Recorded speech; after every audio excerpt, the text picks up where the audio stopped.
Pagkain para sa food feeding program sa mga daycare sa lungsod ng Tacurong ipinamahagi. Tulunan, panalo sa ika-25 Kalimunan Festival Street Dancing Competition, 1 milyong pisong papremyo na iuwi. At ika-25 Kalimunan Festival at ika-50 founding anniversary, tagumpay na nagtapos. Yan ang ulo ng mga balita sa pagbabalik ng Sultan Kudarat Headliners.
Magandang araw, lalawigan ng Sultan Kudarat.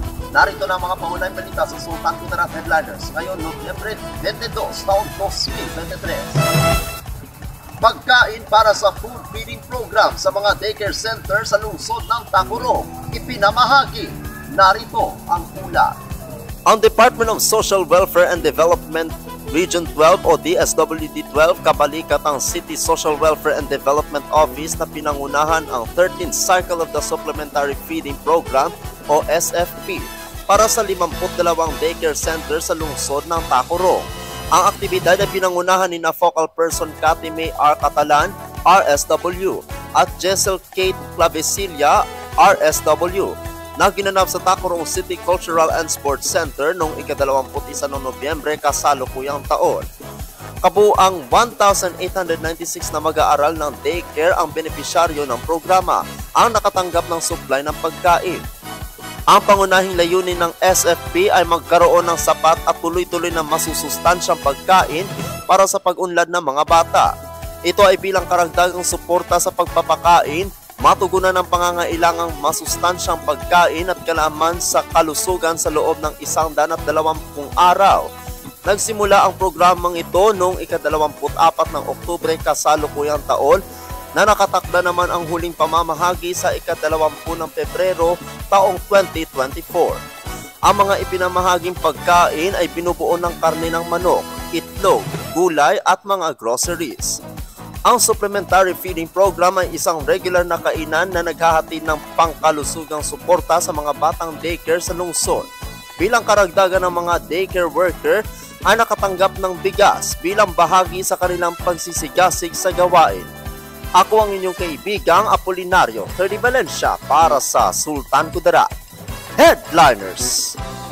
Una, panalo sa ika-25 Kalimunan Festival Street Dancing Competition, 1 milyong pisong papremyo na iuwi. Narito ang una. Sa pagtatapos ng ika-50 founding anniversary at ika-25 Kalimunan Festival, mas lalo pa itong dinagsa ng mga manunood ang Sultan Kudarat Provincial Capitol Ground. Nitong hapon, hindi sumuko ang mga kalahok ng Battle of Festival Showdown Kalimunan Street Dancing. Kahit sila ay nakababad sa matinding init sa kanilang parada at inulan sa kanilang presentasyon.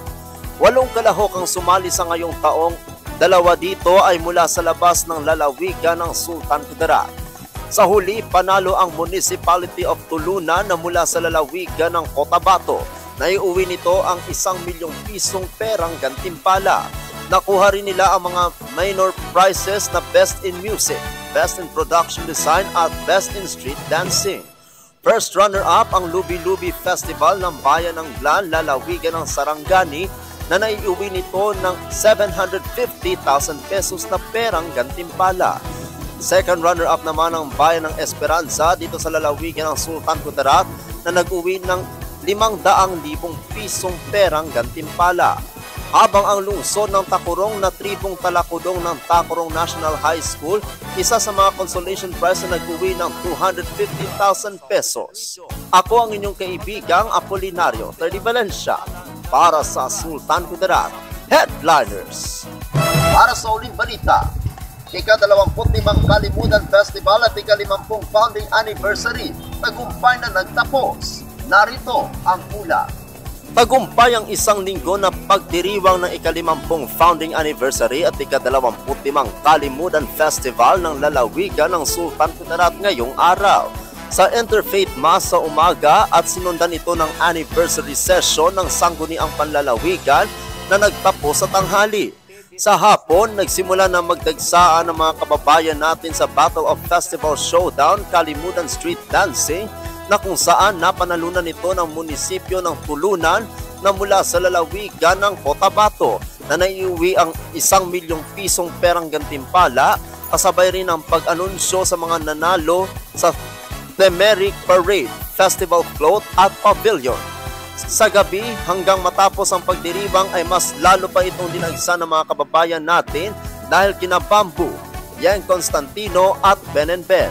Sa kabuuan, ang lahat ng aktibidad ng ika-50 founding anniversary at 25 Kalimudan Festival ay dinagsa ng mga manonood mula sa Second Governor Dato Pax Ali S. Mangudadato Kalimudan Basketball Tournament, Sultan Kudarat Sox Motorism, Miss Sultan Kudarat at lahat ng aktibidad.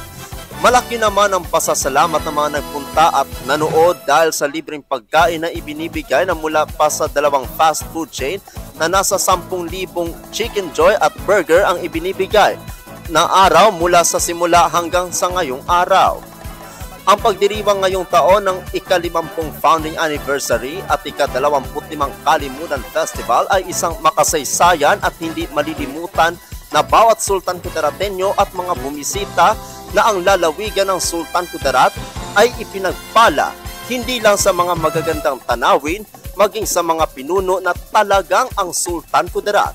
Sikat ka, tayo ang turismo.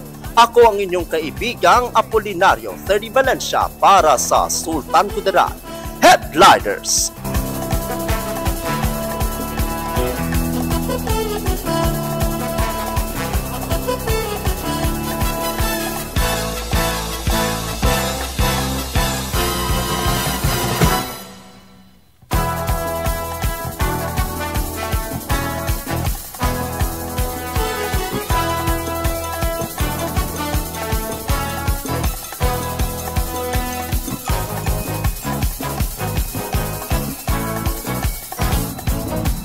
At yan ang kabuuan mga balita sa araw na ito. Mga balitang kailangan ninyong malaman, balitang walang kinakampihan, mga balitang totoo, mga balita may dalang aral at inspirasyon.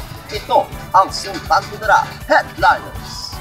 Hanggang bukas, maraming salamat at magandang araw, kaibigan.